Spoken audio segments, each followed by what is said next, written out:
शिवानी का उसके ससुराल में पहला दिन था, लेकिन नई बहू के साथ ससुराल वालों का बर्ताव कुछ ऐसा था। माँ जी ये लीजिए, मैं आपके लिए चाय लाई हूँ। तेरी हिम्मत कैसे हुई मेरी रसोई में जाने की? तू छोटी जात की लड़की, आज के बाद मेरी रसोई में जाने की कोशिश भी मत करना, वरना अच्छा नहीं होगा। तू इस घर में रह रही है ना, यही बड़ी बात है। माँ जी मैं छोटी जात की हूँ तो इसमें मेरी क्या गलती है?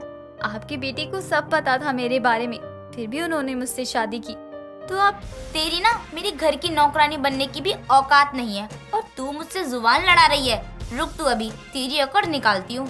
इतना कहकर रानो रसोई में जाकर एक जलती हुई लकड़ी लेकर आती है और उसे शिवानी का हाथ जला देती है। शिवानी डर से चिल्लाती है, लेकिन रानो को उस पर तरस नहीं आता। वो बड़ी बेदर्दी से उसे जलाती रहती है। नितिन बहुत समय बाद पढ़ाई करके अपने गांव लौट रहा था।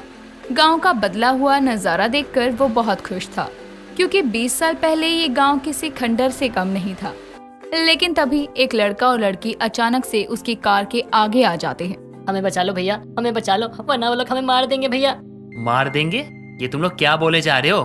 कौन हो तुम दोनों और कौन मार देगा तुम्हें? भाई जी हम विनती करते हैं, हमारे पास ज्यादा समय नहीं है, आप हमें अपनी गाड़ी में बिठा लीजिए और हमें गांव के बाहर छोड़ दीजिए, हमारी जान खतरे में है। लेकिन यार मैं तो गांव के अंदर जा रहा हूँ, अब वापस क्यों जाऊँ? आप ऐसा करो, किसी और से लिफ्ट ले लो, मुझे घर जाने में देरी हो रही है। भाई जी ऐसा मत करो, हमारी जान खतरे में है, हमें बचा लो भाई जी। वो लड़का उससे मदद मांगता है, इसीलिए उन दोनों को अपने कार में आने के लिए कह देता है। और दोनों जैसे ही कार में बैठने वाले थे, वैसे ही वहाँ कुछ लोग आ जाते हैं और उन दोनों लड़का लड़की को पकड़ कर ले जाते हैं। ये देखकर नितिन बहुत हैरान था। वो उन्हें रोकने की कोशिश करता है, पर वो लोग नितिन को मारने की धमकी देते हैं और उसे वहाँ से जान बचाकर भागना पड़ता है। कुछ देर बाद वो अपने घर पहुँचता है, जिसके बाद वो गांव में रहने वाले एक दोस्त के पास जाता है और उसे सब कुछ बताता है। यार नितिन तुझे क्या बताऊं, इस गांव में ये सब होना एक आम बात है। लेकिन ये सब रोकता नहीं है क्या कोई? पुलिस वुलिस नहीं है क्या यहाँ पे? किसी में इतनी हिम्मत नहीं है कि वो जात पात के मामले में कुछ बोले। अगर कोई बोलने की कोशिश करता है ना तो उसे मार दिया जाता है। ये बात तो बहुत गलत है। माना कि जात पात शहर में नहीं होता है, लेकिन उसका मतलब ये थोड़ी है कि जात पात के चक्कर में किसी की जान ले ली जाए। अरे नितिन ये चोचले बस शहर में होते हैं, यहाँ गांव में कोई कुछ नहीं समझता, इसलिए मैं तुझे कहता हूँ कि इन सब चीजों से दूर रहा कर। अच्छा भाई ये बता, बस ताने देता रहेगा या कुछ खाने को भी देगा? बहुत तेज भूख लगी है। हाँ चल अंदर, तुझे खाना देता हूँ। इतना कहकर अब दोनों घर के अंदर चले जाते हैं। अगली सुबह नितिन सुबह सुबह उठकर गांव की सैर करने निकलता है, जहां उसे बहुत से लोग दिखते हैं। कोई खेतों में काम कर रहा था तो कोई हुक्का पी रहा था। वहीं कुछ औरतें कुएं से पानी भर रही थी, लेकिन कुछ औरतें ऐसी भी थी जो उन सब से दूर खड़ी थी और उन सब के जाने का इंतजार कर रही थी। तभी राघव को भी प्यास लगने लगती है और वो वहां जाकर उनमें से एक औरत से पानी मांगता है, लेकिन पास बैठा हुक्का पी रहा आदमी कहता है, लड़के ये क्या कर रहा तू? एक नीची जात की औरत तो पानी लेकर पीने लग रहा है, किसका छोरा है तू? क्या कहा? नीची जात की औरत? अरे अंकल जी आप ये क्या कह रहे हो? आज के समय में ऊंची जाति नीची जाति ये सब बकवास होते, कुछ नहीं होता ये सब। ए छोरे मेरे तो जुबान मत लड़ा, जो कहा वो कर, वहाँ से दूर हट, वो नीची जात की औरत है। ये क्या बकवास है? अब मैं किसी इंसान के हाथों से पानी भी नहीं पी सकता। और ये बताओ ये क्या हो रहा है? वहाँ बस 2 औरतें कुएं से पानी भर रही हैं और बाकी सारी औरतें यहाँ लाइन में खड़ी हैं। ऐसा क्यों हो रहा है? आप सब वहाँ जाके पानी क्यों नहीं भरते हो? जब तक ऊंची जात की 2 औरतें पानी नहीं भर लेती तब तक उनमें हिम्मत नहीं कि कुएं के पास जाकर पानी की एक बूंद भी भर ले, समझा तू? यहाँ नितिन उस आदमी से फिर से बहस करने लगता है। तभी वहाँ नितिन का दोस्त राघव आता है और उसे वहाँ से ले जाता है। राघव उसे समझाने लगता है कि यहाँ के मामलों में वो टांग ना अड़ाए। दोनों कुछ दूर और चलते हैं, फिर वो देखते हैं कि सामने एक औरत को जबरन जलती हुई चिता पर लिटाया जा रहा है। ये देखकर नितिन जल्दी से उन लोगों के पास जाकर उन्हें रोक लेता है। ये सब क्या हो रहा है? आप लोग एक जिंदा लड़की की जान लेने की कोशिश कर रहे हो, आप लोगों को शर्म आनी चाहिए। अबे तू कौन होता है हमें ऐसा कहने वाला और रोकने वाला? इसका बाप हूँ और ये चिता इसके पति की है, जो शादी के समय मर गया। तो प्रथा के मुताबिक पत्नी को पति की चिता पर जलकर मरना ही होता है ना? क्या कहा? अब ये क्या बकवास है? मतलब तुम एक बाप होके अपनी बेटी को मौत के मुंह में दे रहे हो? अरे शर्म करो। अगर इसका पति मर गया है तो क्या हो गया, कुछ समय बाद इसकी शादी करवा देना दूसरी। अब इसके पति के मरने में इसकी क्या गलती है? ये बड़े बड़े ज्ञान देने वाले बहुत लोग देखे हैं मैंने। एक तो हम वैसे ही छोटी जात के हैं, ऊपर से ये विधवा है, कोई भी इससे दूसरी शादी नहीं करेगा, समझे? इसलिए इसे मर जाना ही चाहिए। नहीं, इसे आप हाथ भी नहीं लगाएंगे। तुम बड़ी जाति के लौंडे हो, इसलिए इतनी गर्मी दिखा रहे हो। इतना कहकर अब मोहन नितिन को वहाँ से हटाकर अपनी बेटी को आग में जलने के लिए बढ़ाता है, पर नितिन उस लड़की का हाथ पकड़कर उसे वहाँ से ले जाता है और उससे शादी कर लेता है और कहता है, अब ये मेरी पत्नी है। अगर मेरी पत्नी के पास किसी ने भी आने की कोशिश की या फिर इसे हाथ लगाने की कोशिश की, मैं पक्का कसम खा के कहता हूँ, मैं उसे जिंदा गाड़ दूंगा। हाय राम नितिन, तूने ये क्या कर दिया? अब पता नहीं गांव में कौन सा भूचाल आएगा। भूचाल आए, आंधी आए, तूफान आए, मुझे किसी से कोई फर्क नहीं पड़ता। आज से ये लड़की मेरी पत्नी है, बस। सभी लोग नितिन का मुंह देखते रहते हैं। पूरे गांव में ये बात फैल जाती है कि एक ऊंची जात वाले लड़के ने छोटी जात वाली लड़की से शादी की। इस बात को खुद नितिन के घर वाले भी नहीं अपनाते, लेकिन एक ही लड़का था, इसीलिए उन्हें शिवानी को घर में रखना पड़ता है। लेकिन वो उसके साथ ऐसा ही बर्ताव करते जैसा कि बाकी गांव की छोटी जात वाले लोगों के साथ किया जाता है। शिवानी का उसके ससुराल में पहला दिन था, लेकिन नई बहू के साथ माँ जी ये लीजिए, मैं आपके लिए चाय लाई हूँ। तेरी हिम्मत कैसे हुई मेरी रसोई में जाने की? तू छोटी जात की लड़की, आज के बाद मेरी रसोई में जाने की कोशिश भी मत करना, वरना अच्छा नहीं होगा। तू इस घर में रह रही है, यही बहुत बड़ी बात है। माँ जी मैं छोटी जात की हूँ तो इसमें मेरी क्या गलती है? आपकी बेटी को सब पता था मेरे बारे में, फिर भी उन्होंने मुझसे शादी की। तो अब तेरी ना मेरे घर की नौकरानी बनने की भी औकात नहीं है और तू मुझसे जुबान लड़ा रही है। रुक तू, अभी तेरी अकड़ निकालती हूँ। इतना कहकर रानू रसोई में जाकर एक जलती हुई लकड़ी लेकर आती है और उससे शिवानी का हाथ जला देती है। शिवानी दर्द से बहुत चिल्लाती है, लेकिन रानू को उस पर तरस नहीं आता। वो बड़ी बेदर्दी से उसे जलाती रहती है। रात के समय शिवानी अपने कमरे में जले हुए हाथ पर दवाई लगा रही थी। तभी वहाँ नितिन आता है और शिवानी का जला हुआ हाथ देखकर वो उससे सवाल करता है, पर वो उसे कुछ नहीं बताती। सच बताओ, ये हाथ जला तो जला कैसे? खाना बना रही थी तो जलती हुई लकड़ी हाथ पर गिर गई, जिससे हाथ जल गया। तुम भी बाकी सबकी तरह खुद को छोटी जात वाली मानने लगी हो क्या? नहीं, मेरे मानने ना मानने से क्या होगा? इस गांव में रहने वालों की सोच कभी नहीं बदलने वाली। मुझे किसी से कोई फर्क नहीं पड़ता, कौन क्या कहता है क्या नहीं कहता है, मुझे उससे कोई मतलब नहीं है। मुझे बस मतलब है तुम्हारी सोच से कि तुम मेरे बारे में क्या सोचती हो। भले ही नितिन और शिवानी की शादी एक हादसा थी और गांव वालों के लिए उसकी पत्नी छोटी जात वाली थी। इन सभी बातों से नितिन को कोई फर्क नहीं पड़ता है और वो पूरे दिल से शिवानी को अपना लेता है और उसे उस गांव से लेकर शहर चला जाता है, ताकि ऊंच नीच की इस दुनिया से वो दोनों दूर रह सके। ससुराल में बहू का दर्द कैसे समझ पाती सास, जब तक ना बीतते उसकी भी बेटी पर ऐसे हालात, जिसे देखकर कल्याणी कह पड़ती, अब ना कभी होगा मुझसे ये दुस्साहस, नहीं तो खोदूंगी मैं भी अपनी बेटी को आज। कल्याणी अपनी ही बहू को दहेज के लिए ऐसी यातनाएं देती है, लेकिन एक दिन कल्याणी की बेटी पर भी यही संकट आन पड़ता है जो कल्याणी अपनी बहू पर कर रही थी। सूरज की शादी को एक ही दिन हुए हैं, लेकिन अगले ही दिन कल्याणी अपनी बहू रीमा को सुबह 5 बजे ही उठाकर घर का सारा काम करने को कहती है। ये देखकर कल्याणी का पति अशोक कल्याणी से कहता है, कल्याणी, बहू सुबह से उठी हुई है, जाओ जाकर उसके काम में हाथ बटा दो। नहीं, वो अब इस घर की बहू है और अब वो घर का सारा काम करेगी।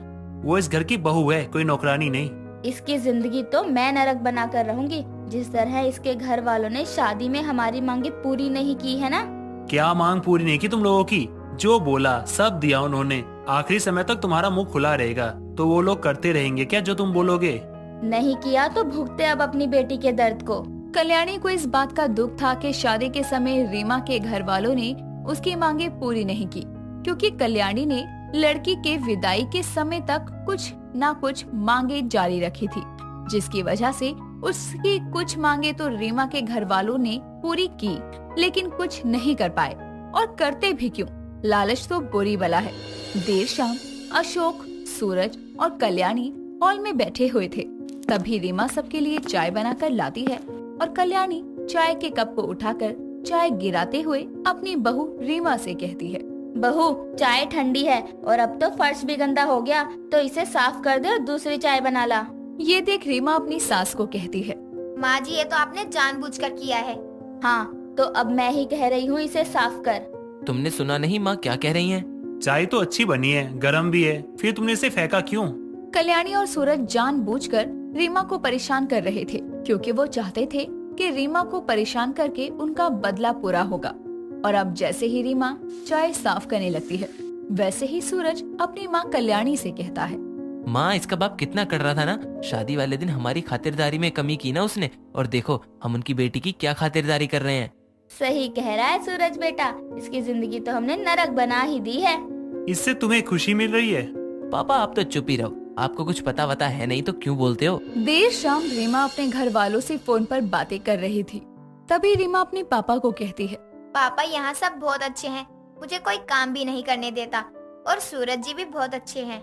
ये सुनकर सूरज सोचता है, इसे अपने बाप को सुख देने का दर्द अब ज्यादा ही होने वाला है। अपने बाप को अच्छी बातें बता रही है, अब करता हूँ इसका ऐसा हाल कि बताने से पहले रोएगी ये। ये सोचकर सूरज अपनी माँ के पास जाता है और अपनी माँ को सब बता देता है, और दोनों अब रीमा को और परेशान करने का प्लान बनाते हैं। अगली सुबह रीमा जैसे ही किचन में जा रही थी, वैसे ही वो अपने हॉल में फिसल कर गिर जाती है, क्योंकि कल्याणी ने तो वहाँ पर तेल गिरा रखा था। और गिरने की आवाज सुनकर ना तो सूरज और ना ही कल्याणी वहाँ आते हैं, लेकिन रीमा का ससुर अशोक अपने कमरे से आता है और रीमा को उठाने लगता है। तभी रीमा अशोक से कहती है, पापा जी मैं ठीक हूँ, मैं उठ जाऊंगी बस थोड़ी देर में, बस थोड़ी सी हाथ पैर में चोट आई है।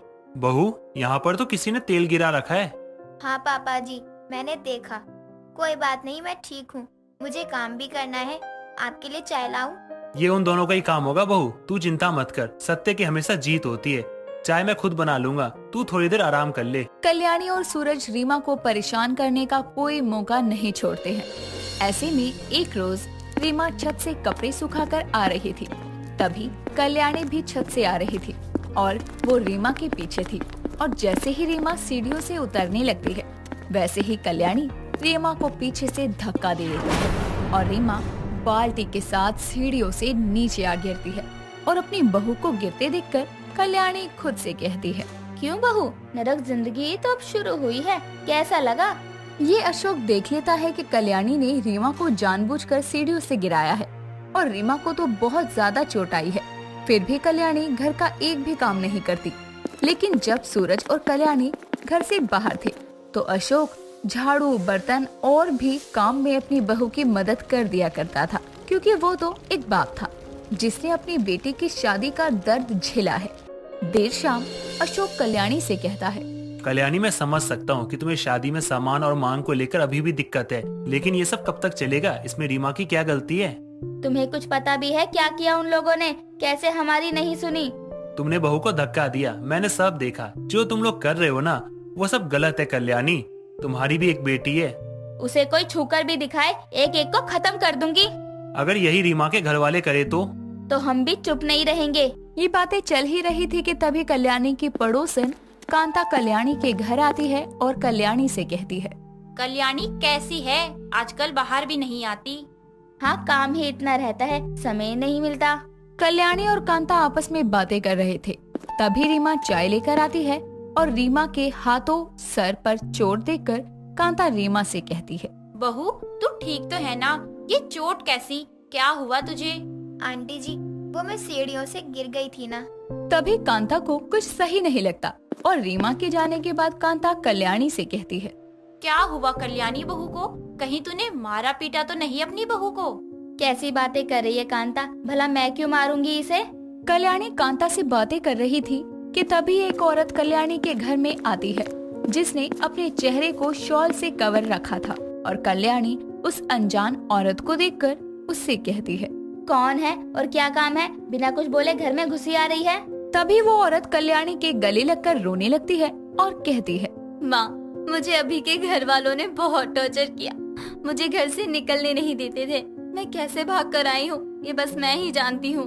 मंजू, तू ये क्या हालत बना ली तूने अपनी?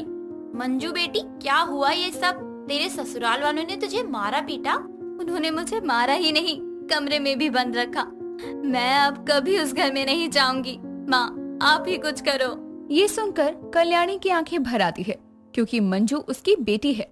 और अपनी बेटी को ऐसी हालत में देखकर कल्याणी मन में सोचती है, मैंने जैसा अपनी बहू के साथ किया वैसा ही मेरी बेटी के ससुराल वालों ने उसके साथ किया।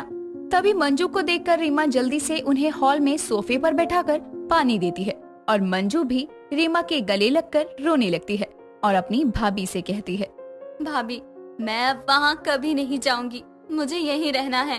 हाँ हाँ मंजू, अब आप यहीं रहेंगे हम सबके साथ। तभी मंजू रीमा के हाथों की चोट देखकर अपनी भाभी से कहती है, भाभी ये कैसे हुआ? अब ठीक तो है ना? हाँ हाँ बहू तो ठीक है, लेकिन तेरी माँ और तेरे भाई ने ना इसे मारने के लिए कोई कसर नहीं छोड़ी थी। तो माँ ने ये सब किया है? क्यों, तू अपनी माँ को नहीं जानती क्या?